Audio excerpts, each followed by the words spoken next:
Ils étaient si effrayés à l'idée que je m'oriente vers les métiers du livre qu'ils ont passé l'année à me vanter les mérites d'une carrière durable et prometteuse dans la gestion de patrimoine. Tu serais à l'abri du besoin. Tu gagnerais suffisamment pour vivre confortablement et financer ta passion sur ton temps libre. C'est le compromis parfait. Tu ne crois pas, ma Chloé ? M'a dit mon père. J'ai fini par suivre leurs conseils, simplement pour effacer les rides sur leur front plissé par l'inquiétude. Il m'aura fallu au moins une année entière loin d'eux et de leurs incertitudes pour recentrer ma vie sur mes propres envies et prendre la décision que j'aurais dû adopter il y a longtemps. Cela fait plusieurs mois que mon projet mûrit dans le plus grand secret. Depuis ma rencontre décisive avec Madame Nichols, j'ai passé tout mon temps libre à me constituer un dossier béton et à planifier les prochaines semaines en détail, avec l'aide précieuse de ce cher Hugues. Maintenant que j'ai fait le grand saut, je suis prête à tout pour relever ce défi que je me suis lancé. Je suis si heureuse et enthousiaste depuis que j'ai signé que j'ai envie de crier ma joie sur tous les toits de Paris. Néanmoins, chaque fois que cette pulsion me prend, je dois me rappeler pourquoi, après de longues réflexions, j'ai décidé de garder mon projet secret. Même si j'ai la chance d'être entourée d'amis bienveillants, qui, je le sais, se réjouiront sincèrement pour moi, j'ai conscience que je prends un grand risque. Je crains que leurs doutes viennent s'ajouter aux miens lorsqu'ils découvriront mon projet. Quant à mes parents, la question ne se pose même pas. Il est inconcevable que je leur parle de quoi que ce soit avant d'avoir tout terminé. Ils paniqueraient et parviendraient à me faire changer d'avis en un claquement de doigts, comme d'habitude. Ils m'en voudront sûrement de leur avoir tout caché. Mais c'est un problème pour la future Chloé.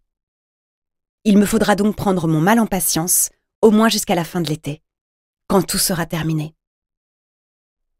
Plus j'y pense, et plus l'idée de faire la surprise à tout le monde me séduit.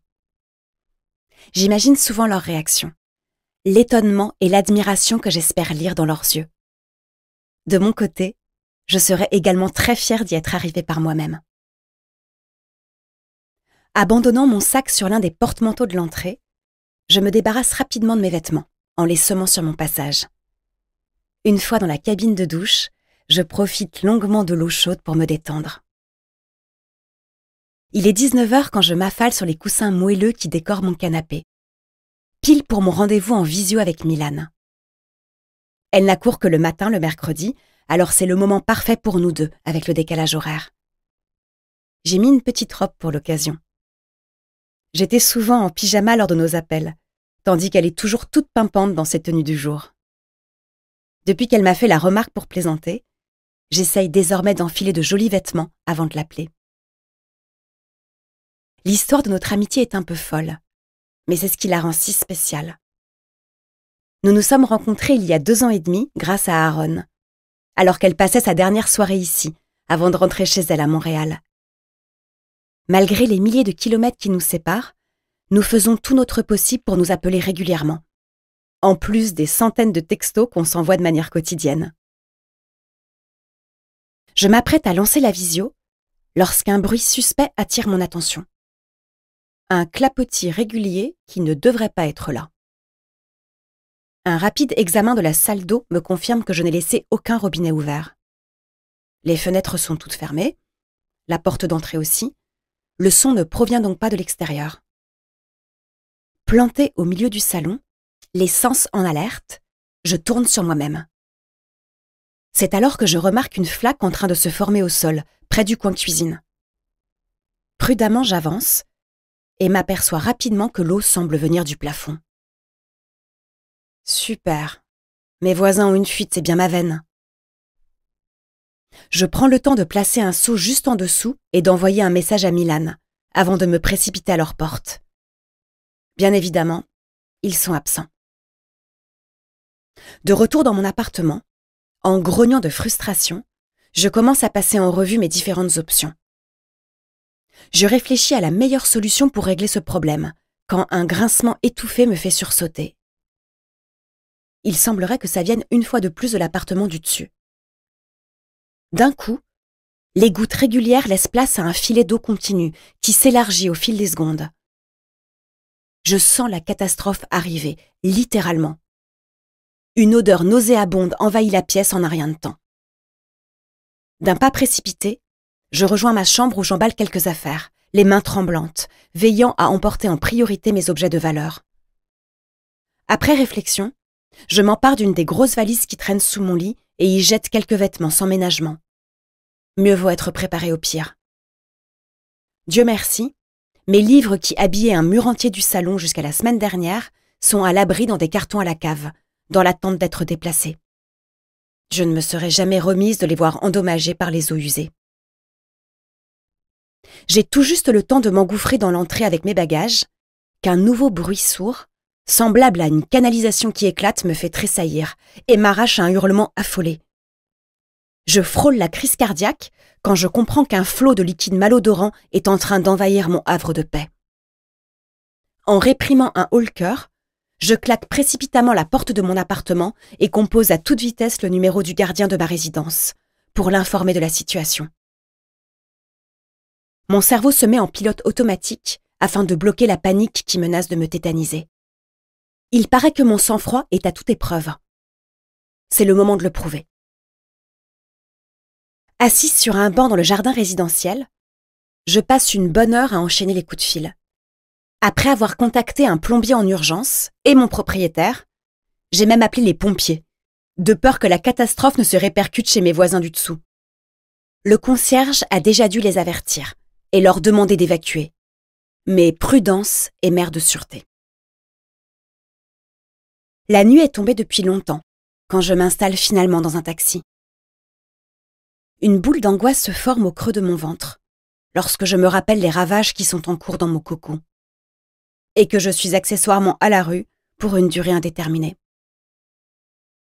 Entre ma démission, mon projet et les travaux dans lesquels je me lance dès la semaine prochaine, ça ne pouvait pas moins bien tomber.